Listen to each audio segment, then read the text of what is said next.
what's going on, you guys? Nick here with Nick Strength and Power. I've got a couple of interesting stories for you guys today. The first story that I've got for you guys today, the latest physique update at the 5-week out mark from the 2025 Mr. Olympia from Mike Sommerfeld. Now, definitely one thing that I like about Mike going into the Olympia is he's been posting tons of physique updates, not really hiding anything, just full-on posing videos, hitting every single pose. He's done guest posings pretty recently as well. And I like to see somebody like Mike really riding the momentum that he has going into the Olympia and engaging with the fans in this way, posting this many updates. I think he knows going into it he's the favorite. With the Arnold Classic win, runner-up at the Olympia this year, he knows the judges like his physique, and he knows on paper he seems to be the guy. And I do really like Mike's look here. I think that there's no denying this guy has an insanely small waist for the size that he carries in both his upper and lower body. Crazy legs, crazy chest, crazy dense back, insane V-taper. I don't think anybody is denying that. And I know I come across like I might not like Mike because I say that he's not my favorite guy in classic physique. I'm not saying that I don't think that Mike looks classic. I'm not saying that he doesn't have a great V-taper. I just personally think he's on the most muscular extreme of like the classic physique spectrum of all the different types of physiques that you've got in classic. I think Mike is one of, if not one of the, he might be the most muscular guy in classic pound for pound.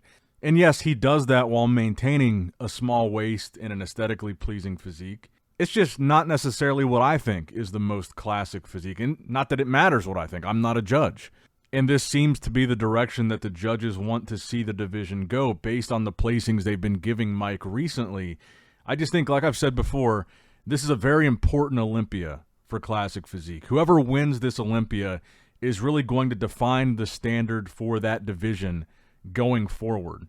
Chris Bumstead has really big shoes to fill. And in his absence, this next guy is going to set the standard. And in my opinion, Mike would be setting a standard of we're taking classic in a more muscular direction. We want these guys pound for pound to be stacked, almost look like 212 or open guys with a really small waist. And that's all I'm really saying. I like Mike's physique a lot. And I think, like I said, I think he would do really well in 212. And I still think that he's a good classic guy. I just think that, again, whoever wins this Olympia, it sets a very important precedent for the future of classic physique. And Mike winning, being the new standard, to me, is pushing classic in a more muscular direction. And like I said, I think Mike looks great, but I also think he would do really well in 212. I honestly think that if Mike competed in the 212 Olympia, he would be a first call-out guy. I think he would do really well in 212. And I feel like that's what I mean, and I think that's what a lot of people mean when they say he looks 212. I do think he would do well in 212. But I think that's the debate, and that's the root of this whole discussion. Is he too muscular? Is he 212? Is he classic? Whatever. Is do you want the new classic physique Mr. Olympia to look like he could win 212 shows?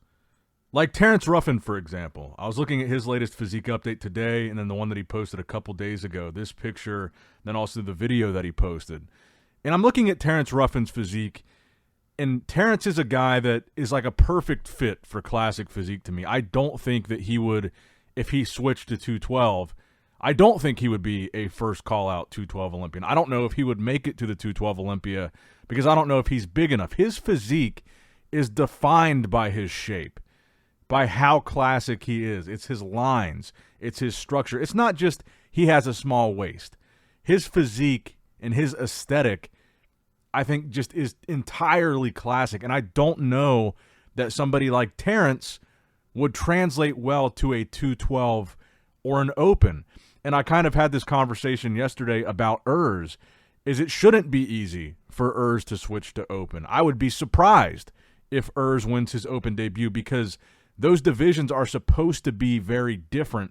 And so, like, when I talk about Mike, I think he would switch over classic or to 212 and do really well.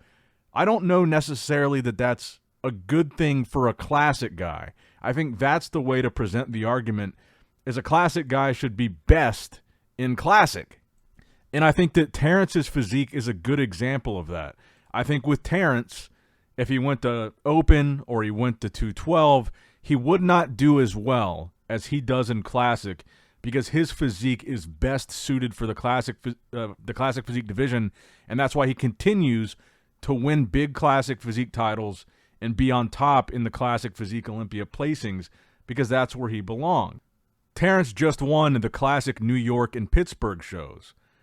I don't think Terrence would be winning 212 at the New York Pro.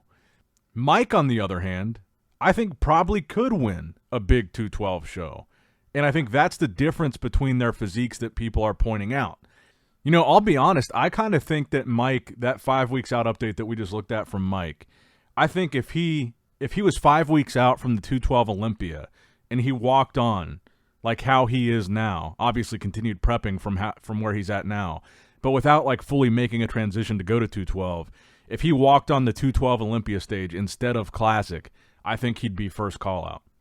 And then like back to Logan, for example, I was looking at his weigh-in pictures, then another update that his coach Patrick Torrid posted. Logan is another guy where when you look at Logan's physique, or at least when I look at Logan's physique, I think that I can't see Logan in open bodybuilding. I can't see Logan, obviously I can't see him in 212, he's too tall.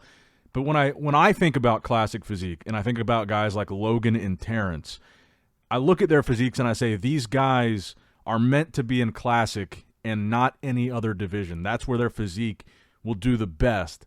And that's kind of how I look at some of these guys. So when I look at a guy like Mike and I think, well, he'd probably do really well in 212, I don't look at Terrence like that. I don't look at Logan like that. I think they're doing really well in Classic because they belong in Classic and just nowhere else. Their physique is best suited for this division. And so I think whoever wins the Classic Physique Olympia this year should be a guy whose physique is best suited in Classic and maybe even only suited for Classic. But again, I'm not saying I'm right or wrong, just my opinion and kind of how I look at Classic physique. Like I've said before, even 6-time Mr. Olympia Chris Bumstead, he won 6 Classic Olympias. He couldn't win his open bodybuilding debut because he was better as a Classic guy. And so if you look at Urs, I wanted to play this clip. One of my subscribers actually sent this to me. I wanted to thank them for it because I thought it was a really, really good comparison. So this is from about a year and a half ago. It was May of 2024. His name was John that sent this to me. It's a Rep 1 YouTube video.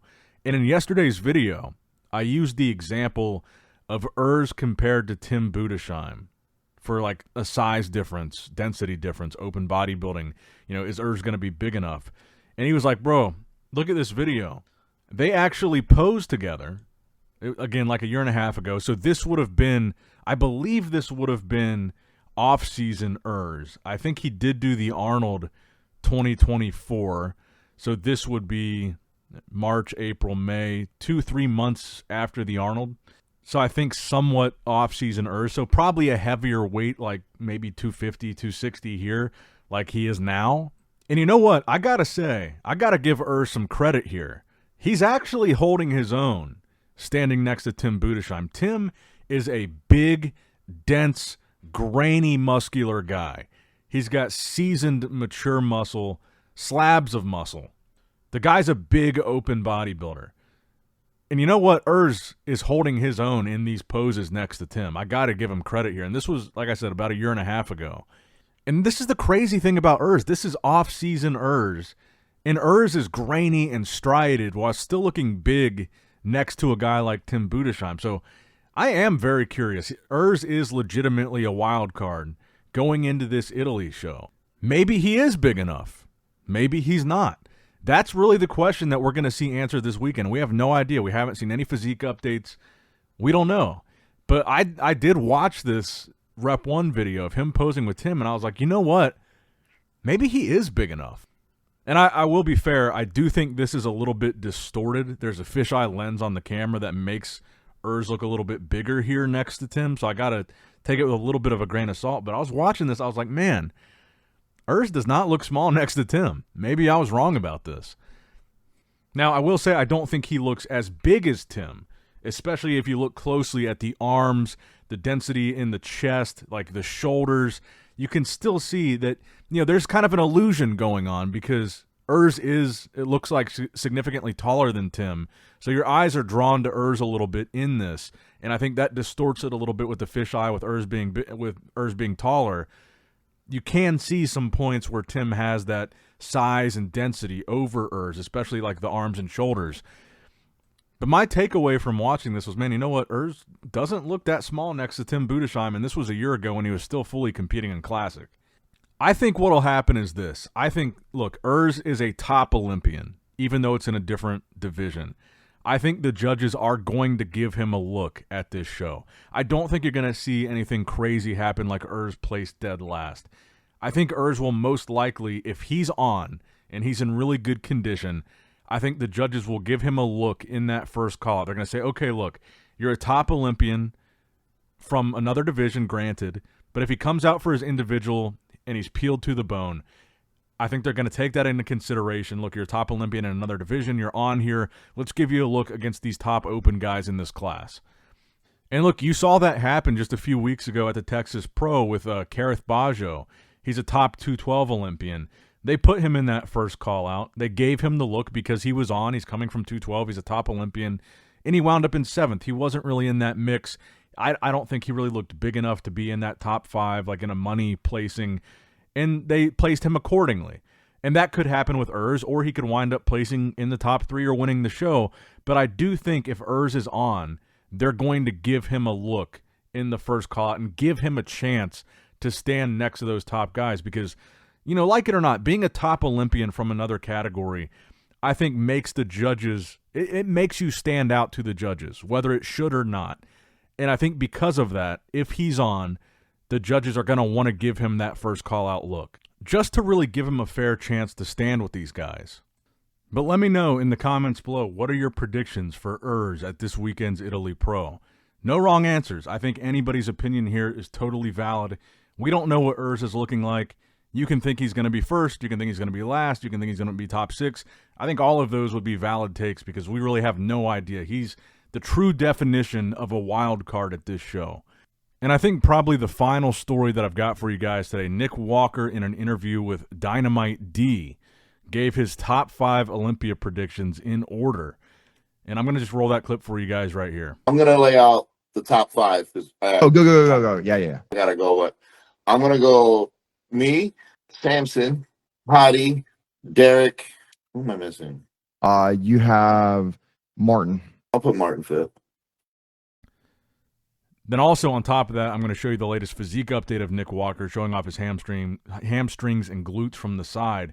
So Nick's predictions were him in 1st, Samson in 2nd, Hottie in 3rd, Derek 4th, Martin Fitzwater in 5th. So I guess my main question is, do you guys agree or disagree with those top 5 predictions? I think Nick will do really well. I still don't quite think I can get on board with saying Nick's going to win the Olympia this year. Would I be shocked if he won? Not necessarily. So aside from his ordering of the top 5, the order that he had the top 5 in, I agree with those guys being the top 5, just not necessarily in that order. And I think a lot of people are going to say, well, what about Andrew Jacked? I honestly don't know about Andrew Jacked this year. I thought that FIBO showing was really, really weak from him. He's not showing signs that he's really listening to the, I need to come in sharper, I need to come in crisper, I need to bring the next level of detail. He's got a crazy physique. He's huge. He's 3D. He looks like a superhero. But I don't really feel like we're seeing the evolution of Andrew Jack's physique when it comes to conditioning, or it doesn't really seem like he's taking that aspect serious. And I don't think he's going to get rewarded at the Olympia if we see him come in looking how he looked at the FIBO show. I just don't. So I don't think he'll be top 5 if he continues to come in the way that he's been coming in. But anyway, let me know what you guys think in the comments down below. Make sure you like the video, subscribe to the channel, click that bell notification icon if you have not already. And as always, I love you guys, appreciate you guys. Nick Strength and Power signing out. All right, guys, don't forget to click that like button and subscribe to this channel if you enjoy the content. Also, check out my Instagram at NickStrengthPower. my Facebook page, which is simply Nick Strength and Power, my secondary YouTube channel, Nick Strength and Vlogs, for vlogs and bonus content that you will not see on this channel, and consider subscribing to my third YouTube channel, Nick Strength and Pokemon, which is all things Pokemon and trading card games, completely unrelated to this channel. So if you're into that, give that one a look. And all links to merchandise and social media will be in the description box below. If you guys want a Nick Strength and Power t-shirt, that will be in the Shopify link below. Have a great day.